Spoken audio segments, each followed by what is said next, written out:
جو لوگوں کے بلیف سے متعلق آزادی اظہار کا مسئلہ ہے وہ سنگین ہو گیا ہے. خاص طور پہ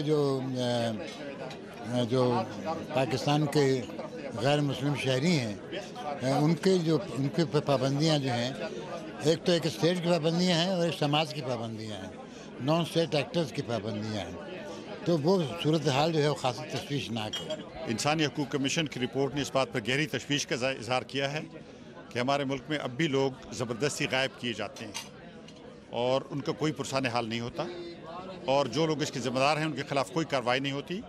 اس لیے یہ واقعات ہوتے رہتے ہیں، یا پھر اس کے لیے بہانے بنائے جاتے ہیں، جھوٹے الزامات جو لوگ گم ہو جاتے ہیں ان کے اوپر لگائے جاتے ہیں. تو میں سمجھتا ہوں کہ یہ کسی جمہوری اور پرامن معاشرے کے لیے بہت بڑا خطرہ ہے. قائد اعظم کی وفات کے بعد یہ مذہب کو ریاست کے ساتھ جوڑ لیا گیا ہے، اور اس کا اب نتیجہ یہ نکلا ہے کہ آپ دیکھیے کہ مذہبی جو مائنارٹیز ہیں ان کی ایکسکلوژن بڑھ گئی ہے.